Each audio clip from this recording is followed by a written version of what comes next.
Hello, everybody. Thanks for joining today. We are excited to do our second earnings watch. The last one was such a success, and we got so much great feedback from clients and the audience that we wanted to do some more of these. So let's dive into it. We got a big slate today. We got a lot of really interesting stocks to talk about and some big news. And I think it's going to be really cool to sort of give you our perspective on what we think matters in the morass of incredible amounts of information inundating us all day, sort of every day. As always, if you got questions, comments, criticisms, put them in the chat, put them in the Q&A. You can ask me anything. We're here to share. We're here to be honest. We're going to be candid. And that's what we're going to do. So we want the same from you. Let us know what you think. So I put together a portfolio today of the stocks we want to talk about. And we don't have anything really sexy to say about Apple. I don't know that their conference call or their earnings release was all that sexy. I think it was kind of a big yawn. Things aren't going as well in China. It's not growing profits as much as it used to. Look, this has been a super profitable company, not such a good stock, right? That's what this rating system says here. Good company, not good stock. And by that, what we mean is that even though it's really profitable, the valuation's high. The valuation is expensive. We show it's going to take more than 100 years of profit growth to justify the current price if you're assuming consensus estimates and existing margins. So you've got to believe in a pretty radically better future than what has happened in the past in order to think that Apple is a smart investment at this point in time. That's the takeaway. That's the takeaway. Not to say it hasn't been a great investment up to this point, and not to say that it's a bad company. It's not. It's a terrific company, terrifically profitable company. We look at returns on invested capital for this business. You can see going back over time, it's been super high, way high. If we open our model in this company, we'd actually go back over into more history, and you'll see return on invested capital of up 100, 200, 300%. Now, I predicted a long time ago that that was not sustainable. We've been right about that, but I want to make it really clear. 79% return on invested capital is awesome. It's unbelievable, especially for a company of this size. And what it speaks to is the incredible competitive advantages that it retains to this day. Now, it's all priced in, I would say, but it is in no way a knock on how amazing this company is. Truly amazing company that has some great technology and great marketing and just a great relationship with its customers. I think one of the best relationships with customers that we've seen in a long time. Let's see here. What I wanted to show next here is on Apple. Also, what you see is a really good sign here. We got a question about market implied growth appreciation period, but a really good sign here when economic earnings are greater than accounting earnings. That's awesome. Like that doesn't happen very, very often. In fact, we've run some special deals where we will reveal in our database a few companies that meet the criteria, they have been extremely good outperformers. We've got a lot of great model portfolios out there, but the stocks that have this relationship where economic earnings are greater than accounting earnings can do extremely well. And we've actually did a stock bundle on that a few months ago. It's done extremely well. And if I were you, I'd be on the lookout for something like that in the near future. Economic earnings greater than accounting earnings is something that a lot of the really smart investors out there talk about. It's very rare. It's hard to get economic earnings right. We do that better than anyone else. But that's a really impressive stat, really impressive performance. You can see it's not happened before with Apple. Just now got better. That's a really powerful signal for us when paired with other things, normally a cheap valuation. When you see market implied growth appreciation period, we just got a question on this a second ago. When you see it get up to the red, that's a bad sign. That's a bad sign. Conversely, we found that when it's down here in the green, kind of doesn't matter what else is going on. It can be a really good sign when this is in the green, even if this part doesn't look so good. So yeah, I think when we're talking about Apple and the headlines here, I loved what I think there was a great article here on Market Watch, just talking about what Tim Cook is emphasizing. And look, they're not going to give away their secrets on conference calls, right? Part of the reasons we're doing these earnings watch parties is because, to be honest, I got tired of listening to conference calls, and they have become, since Reg FD back in 2000, conference calls have been nothing more than commercials to sell stock. It's a commercial to sell stock. Just like almost every Wall Street conference is it's a commercial to sell you stock. And the reason we're doing these earnings watch parties is because we want to give you an alternative to that, an alternative to the prevailing narrative, which is buy, buy, buy, almost always, right? Something like 60% of all stocks on Wall Street are rated buy. We recently covered that in a training. We did a deep dive on the percentage of Wall Street analysts' ratings, almost all buy and hold, almost no sells ever. We're very different about that. And I think we can be candid, and for us, does Apple get a great rating? No, it does not. But has it been an amazing company? And is it still an amazing company? Yes. I told you about the return on invested capital for Apple. If we open up our model here, we can go to the metrics page. You'll see we've got data going all the way back to 1998. So if we're looking at return on invested capital, we're happy about it being in the, I said close to where it's at 79 or 80. You can see here in the past, 2008, 2009, up over 300% for a long period of time. For many years, you got, dipped down to 188, 85%, about 200% there, again, 300%. I mean, we're talking incredibly profitable business. Why? Because it's a super popular product. People love it and it works and it's consistent and it's really touched on what people need. And they communicate that well. And it's not just the phone, it's the music, it's the photos, it's the whole system. It's the network. And there's real value in that. And look, when it comes to AI and when it comes to fancy other new features on phones, Apple has an incredible competitive advantage. They can wait. They don't need to rush out to provide you the new greatest thing ever. They haven't had to do that for a long time because guess what? You're already using it and you like it. And they can wait until they're sure that the AI is going to be helpful. Because I don't know that all the other AI out there is helpful. There's a lot of fancy whiz-bang stuff out there, but look, what did DeepSeek tell us?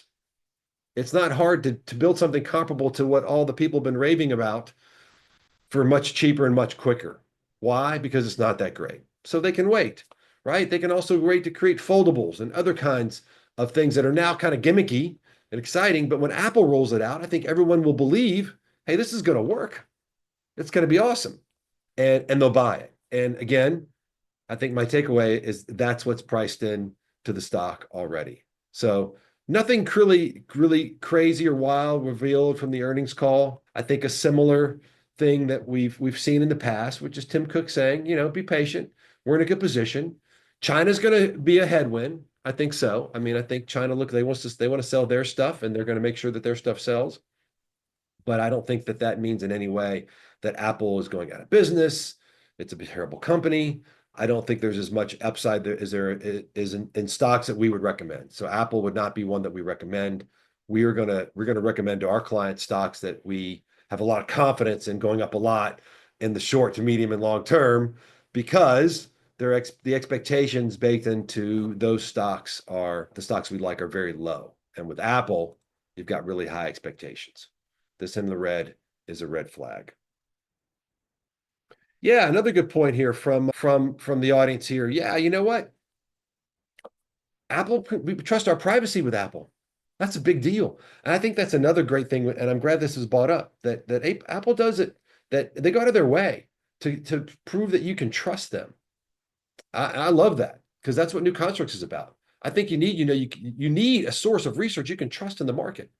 Look, we're overwhelmed with these narratives all the time that we know to be false, whether it's about COVID, whether it's about elections, whether it's about Russian interference, whether it's about China. I think we can all acknowledge that there are enemies of the state that are trying to divide us and misinform us. And I think they do the same thing in the stock market. Same thing in the stock market. They want our capital markets, our stock market to be inefficient because the stock market has been the single greatest driver of economic strength for the United States for the past 200 years. It's the reason we're the strongest country in the world. It's the reason we have the greatest defense. We can afford the greatest defense in the world because our stock market has been very successful in helping us allocate capital to its highest and best use. And to the extent that our enemies can undermine that by encouraging people to put money into meme stocks, to meme coins, and to super overvalued stocks, they hurt our ability to innovate and to grow wealth. That ultimately could be our demise. I'm not saying that investing in Apple is hurting our ability to grow wealth. I think Apple's a great example of how a lot of capital went into a great company and they did a lot of great things for many, many, many years, and it's topped out. Buffett started to sell a little bit too. It's topped out. There's a difference between a good company and a good stock. And I think Apple is a great company, but maybe not such a great stock anymore. Yeah, some great stats here in the chat from Matt and Jay. Good stuff. All right, let's go to the next one in our portfolio here that we're going to talk about today. I want to talk about KLAC. $742 a share. Guess what? We talked about buying this stock when it was at 90. This is a great example. Great example of new constructs has been really early on a lot of stocks. Like we liked NVIDIA when it was at 57 cents. Do we like it now? Not so much. At some point, we have to cry uncle. The stock price fully reflects the great prospects for the business. Now, does that mean it's not going to keep going up? Does that mean that there are forces out there that can benefit from pushing stocks way past their underlying economics and their economic potential? Absolutely. It's a way for certain forces to disproportionately enrich certain people and constituents while ultimately hurting the country. But anyway, KLAC, yeah, we wrote about this stock a long time ago. We made a great point about how this was a grower. It was profitable, very similar to our call on NVIDIA. Very profitable business and in a great spot. This is one of our pick and shovel plays. At one point, we wrote a couple of reports on this one, and this is a pick and shovel play to benefit from trends such as artificial intelligence, autonomous driving, and the Internet of Things. We wrote that back in August of 2017. So, some people might say that, hey, fundamental stuff, that's sleepy, it's boring, it's backward looking. No, it's very forward looking. It's just forward looking with some poise. We're not just telling you to buy, whatever looks popular. We're going to do so with some real analytical rigor, which is why our stock picks do so well. If you guys haven't heard, we've been ranked number one in multiple stock picking categories for 43 straight months on some zero.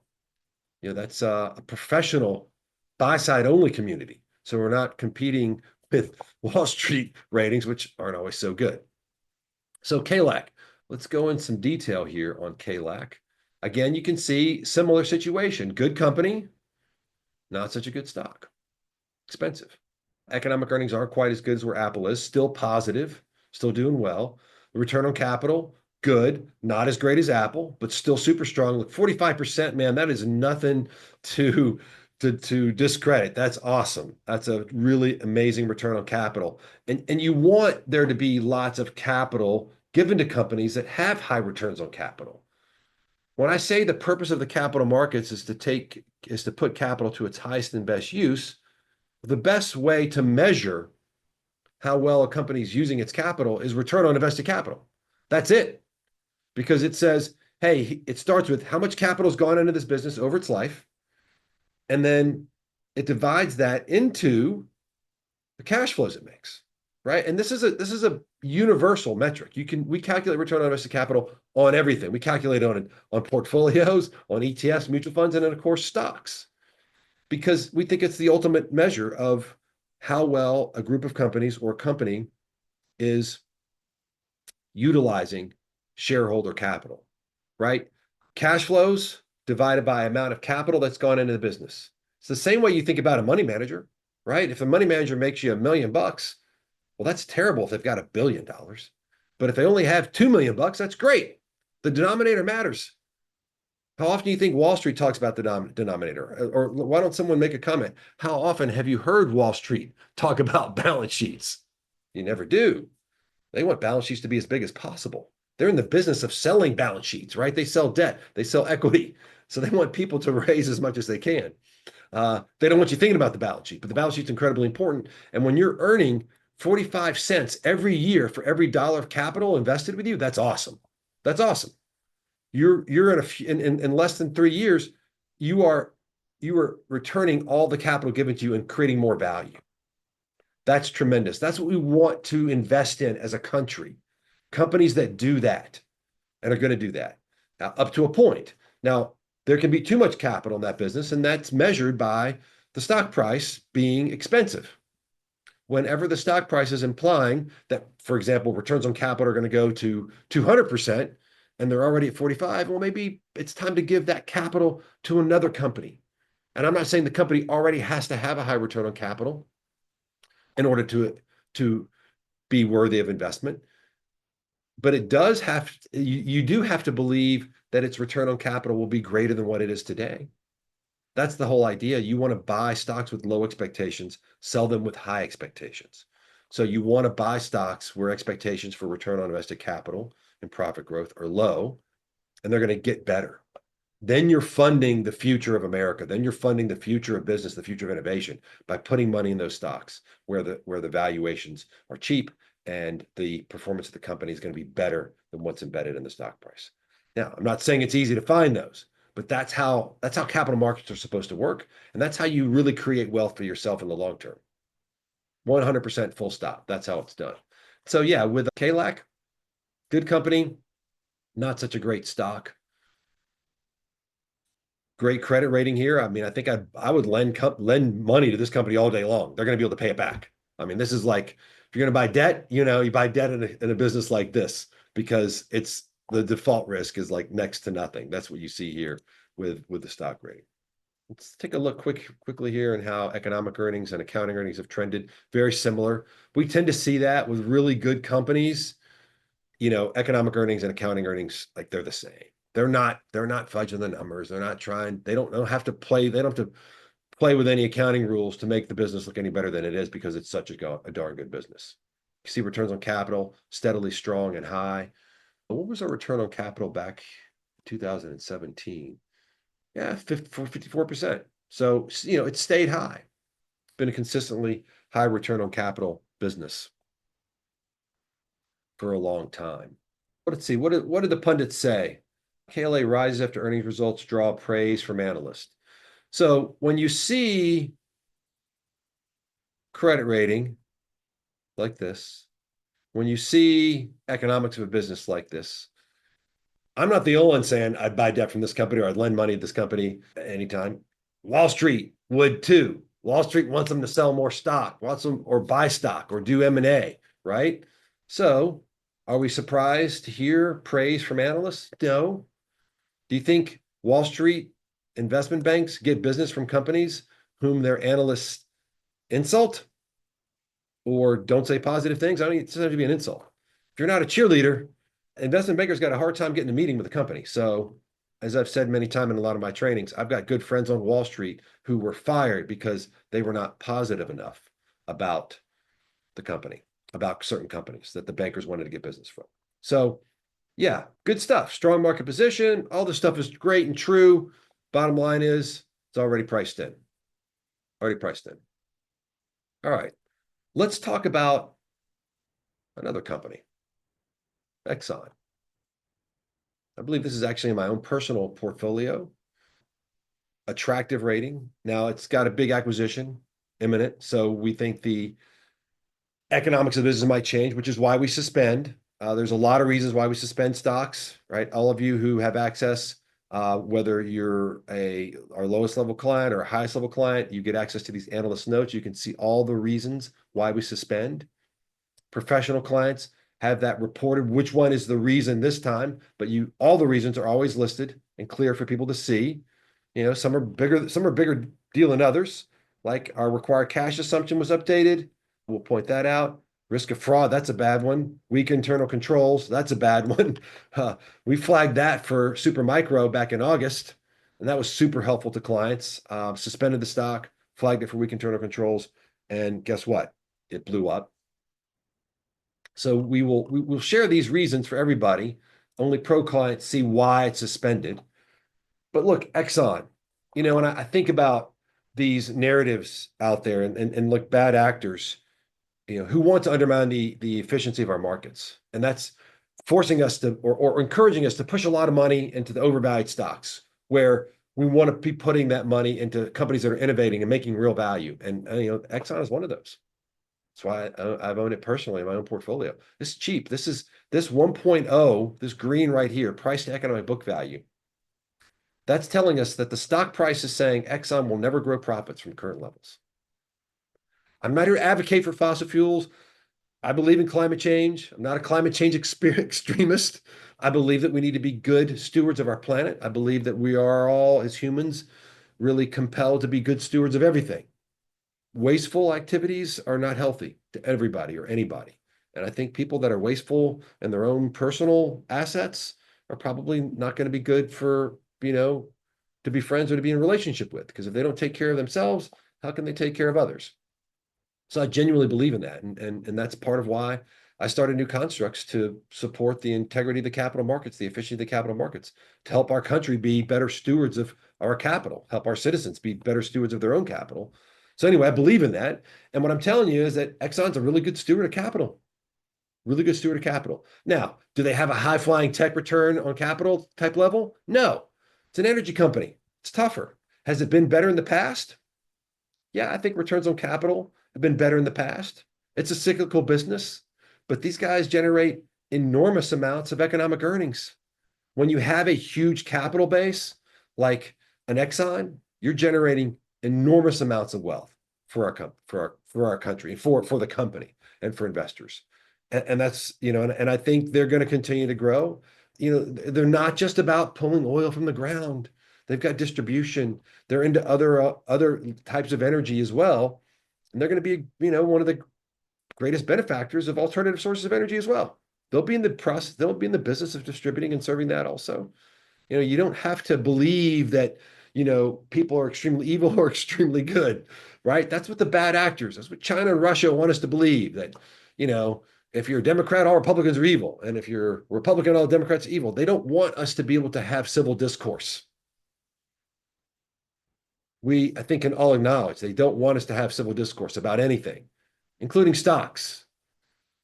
And that's what these earnings watches are about. We're trying to bring back some civil discourse to stocks.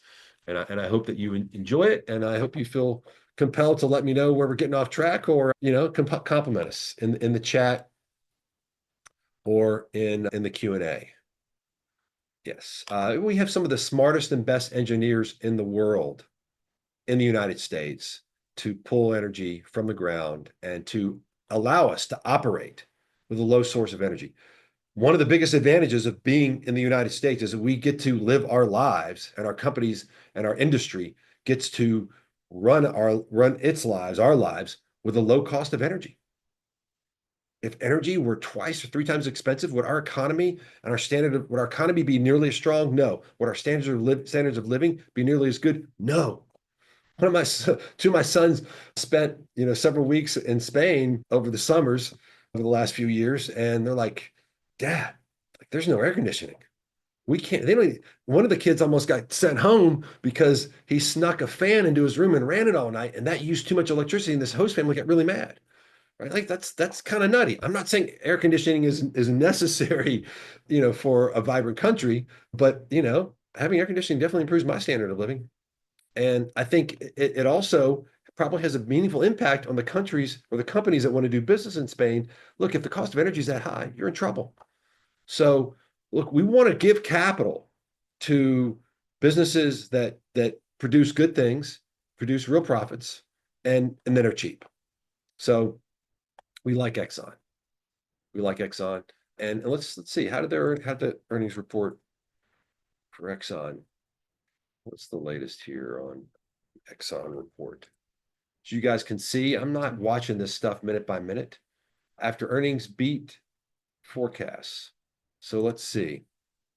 That's a great comment. In terms of, if you want to really make money in AI, do you want to be in AI, or do you want to be in the energy that supports AI? I think that's a great point. It's a great point. So yeah, Exxon's getting hurt today. Earnings beat, but they still fell. Uncertainties about tariffs and other political pressures. Oil from Canada. U.S. refiners import lots of oil, the biggest. So yeah, I agree with the CEO, a lot of noise and speculation. I don't think that our administration wants to hurt American companies. I think they want to hurt countries that aren't really being good partners. So I think there's potentially a disconnect, that tariffs are going to do a lot of bad to GM, to Exxon. I don't think that that's the case. I think honestly that Trump is going to probably be doing more to to onshore more, including domestic oil production, because we're not going to be taking it and we're going to try and decrease our reliance on oil from our potential enemies, China and Russia. I think that's ultimately pretty bullish for our domestic energy companies. I think that that's important that we don't subsidize people who are out to trying to get us. So, yeah, that's another thing I often forget to talk about here is like, we got dividend yields here. Yeah, that's not a bad yield to wait on Exxon. And again, I think there are good things to come, but I think when I read what people are saying about Exxon here and what's happening to the stock, it's just hard for me to reconcile that with Tesla missing huge on the top and bottom line and still yet to deliver on so many things that have been promised, and the stock goes up. And the valuation there is like so far absurd. If you haven't heard about that, check out any of our articles on Tesla. I think most of them are free by now. We've done the numbers, we've done the math. The current stock price for Tesla implies that they're going to produce more cars than the entire market share for expected vehicles by 2031. So that's a bad thing. That's a bad thing. We don't think that that's going to happen. We don't think that Tesla's going to have 100% market share. So when I see shares for a stock like that going way up and a stock like Exxon going down, that's when I have a hard time, and I hate to put my tinfoil hat on here, but like people are moving these stocks in the wrong directions for a reason. They want to undermine the efficiency of our capital markets, the same way they want to undermine our elections, the same way they want to undermine our ability to be technological leaders, the same way they want to undermine our ability to have influence in the East or in Europe. They want to undermine our influence in the capital markets. In fact, that's probably the best place to hit us. That's punching America right in the nose. That's hurting the heart of American innovation. So yeah, I would definitely think that Exxon is a better place to make investments than a Tesla. And I think it's a head scratcher. It's a head scratcher. This tariff stuff is not new news. It's not new news. And yet the stock's going down, even though we saw a beat.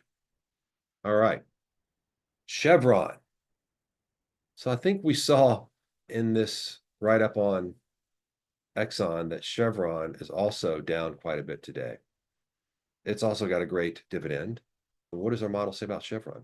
More of a neutral. So not quite as cheap as Exxon. It's also in the business dealing with a large acquisition, so that it's suspended. But this one's closer. It's neutral, so not as cheap. 1.1 price to economic book value. Maybe that's because of the Buffett news of being in Chevron, so it's been bid up a little bit more. We would have liked this stock at a much cheaper price when we featured it in this report. When we featured it in, whoops, that's not what we want. CVX, yes. When we featured Chevron in this report, I'm betting that the price to economic book value was much lower. Yeah, 0.7. That's when you want to be in a stock, right? When the stock market is implying profits will permanently decline by 30%. A price to economic book value ratio of 0.7 means the market cap is only 70% of the no growth value of the business. So a great example of, when to buy. If we had a 0.7 price to economic book value for Chevron right now, I'm guessing that the rating would probably be attractive. Not a great return on capital, right? But again, these guys are cyclical. These dudes make tons of money. The free cash flow stats. Oh, we got to look at free cash flow for Exxon. But look, 26 billion, 10 billion, 29 billion, 23 billion. Probably did an acquisition this year, so we're down one, but 19 billion. I mean, just tons and tons of money. Why the free cash flow yield is good and strong here. I want to look at Exxon's free cash flow. I bet it's just. All right, so they got the acquisition in this year, which is why it's bad. But you got 32 billion, 54 billion, 37 billion, 6 billion, 2.6. Really pretty amazing. Let's open a model on this one. We'll go back and look at the full history of free cash flow for Exxon. I'm guessing that it's pretty amazing. But back to Chevron. Again, not necessarily a great company and not necessarily a great stock. So neutral. One of the benefits of our technology at New Constructs is that we're covering like 3,400 stocks. I think maybe 3,300, 3,350. We're going to start covering a whole lot more. Most of those are going to be small cap. We pretty much cover all the S&P 500 always, all the top S&P 1,500 stocks. We're covering all of the actively traded large stocks for sure. I think we're gonna like meaningfully expand here in the next few months. A lot of the smaller cap stocks. Then we're going to go global in our coverage because our technology can now parse most filings almost 100% automatically. So that's like super efficient for us. But my point being is, look, you don't have to push a bad hand. You don't have to invest in Apple just because, oh, it's so popular and such a good company when it gets that expensive. We have a lot of other stocks in our system. We can screen the entire universe of our stocks. We got a screening tool here at New Constructs. You can, in a second, screen any sector or the entire market to find all of the very attractive stocks, all the attractive stocks in a heartbeat. We have a model portfolio called the most attractive stocks. We have a bunch of model portfolios that focus on attractive rated stocks. We got some that have like growing dividends, safe dividends, executive compensation aligned with return on invested capital. So these model portfolios all start with very attractive stocks. And, there's a lot of them. And that's where we think you can focus because you can go in and you can buy companies where you got good company and good stock. I'm not saying you need to speculate on a company that doesn't have a great return on capital yet, but is cheap. We have plenty of companies that are just mispriced. Why? Hard to say. Are there people out there that want more of our capital markets to push capital in these overly expensive, crazy stocks? Right? Does China want Tesla stock to be really expensive? Do they want it to have all the capital? I don't know. It's hard to say no. Who knows? There's definitely a strong relationship there between Tesla and China. And so you got to be mindful of that. You got to be mindful of that, especially when you see so many good stocks out there. Now, are there as many good stocks in our system as there used to be? No, they're getting harder and harder to find as the markets just push everything up. But there are plenty still. Yeah, great question about Canadian coverage. We're working on that. That will be one of the first countries we expand into. All right, let's see. Let's go to the last one here. We're here for a while. Let's look at Quantum Co. So I put Quantum Corp. I put this on the list today because I actually have done a reverse DCF on this company. And I wanted to talk about this stock for a second because it's a great example of, kind of ridiculousness. A stock that has been kind of nowhere and jumped up on a bunch of hype. Whoops, that's not the right one. I was like, that's not the chart I remember. All right. Okay, it's pretty good. Oh, tech. Oh, look, what was this? What's this? Oh, the tech bubble? This guy's been around for a long time. And it crashed and it stayed down. And guess what? We're seeing a little bump here recently. All right. You know what they're hoping for? People fall for the same trick twice. So I'm saying this is a bad company, bad stock. Bad company, bad stock. Negative, highly negative economic earnings, highly negative return on capital. You can see here, been very negative as of late. Margins, negative, headed down, right? Let's talk about what kind of future is embedded in this stock. And actually, I just did a blog post on my reverse DCF model for Quantum Corp, which, by the way, doesn't really even build quantum computers. It's like a support kind. It's like a completely different business versus quantum computers. What do they say they do? Data storage management and protection company that provides technology to store, manage, archive, and protect video and unstructured data throughout the data lifecycle. Okay, is that quantum computing? No, but it's in the name. Just like people used to put blockchain in the name or put AI in the name, and poof, right? So I think what you get at New Constructs is researchers just going to cut through all of that. You type in a ticker. You're like, oh, quantum computing stock. It must be great. No. Okay. Move on. Move on. Nothing to see here. Unless you want to have another experience. Like the stock was as high as $5,000, $4,775 a share. And now it's at 22. Yeah. 95%. People lost 95%. And I think we are headed towards something like that, similar with a lot of other stocks. They're meaningfully overvalued. We've been pumping the economy with excess liquidity for years. And I think as soon as people start to wake up to the fact that there are narratives pushing stocks for the wrong reason, that they do not have your best interest in mind, Wall Street's not giving you the truth. We know that. Dark pool trading has eclipsed exchange trading. Like more trading goes on in private now than happens on exchange. Wall Street's doing stuff behind your back. They have for years. There are narratives out there pushing stocks. There are a lot of people that benefit. Few people that benefit, right? Stock market can be a mechanism for taking the money from the pockets of many and putting in the hands of few. I think that's what Quantum Corp is. We can take a look at the model here for a second. This one should open pretty quickly. While we're waiting for that to open, let's go take a look at free cash flow for Exxon over time. 11 billion, 17 billion, 22 billion, 20 billion. Acquisition, 30 billion, 35 billion, 27 billion, 32 billion, 20 billion, 9, 5, 14, 16, back to 1999. So like the cumulative free cash flow of this business is really pretty incredible. So what I did here, maybe it was for under a different login. When you look at the implied cash flows for this business, 39% revenue growth. We can do this quickly. This is nothing. So we can look at that. Why don't we see what that means? So this is a summary of our reverse discounted cash flow model. You can see to justify 22% or $22 a share, they've got to grow revenues by 39% compounded annually for 8 years. So a tremendous turnaround from a business that's seen revenues tanking pretty strongly, and return on capital and margins improve dramatically. What exactly does that mean? So let's take a look at revenue. Revenue is going to go from 285 million to 4.4 billion in 8 years. What does this mean for return on invested capital? It's going to go from kind of all over the place, pretty low right now, up to 7%. What does that mean for margins?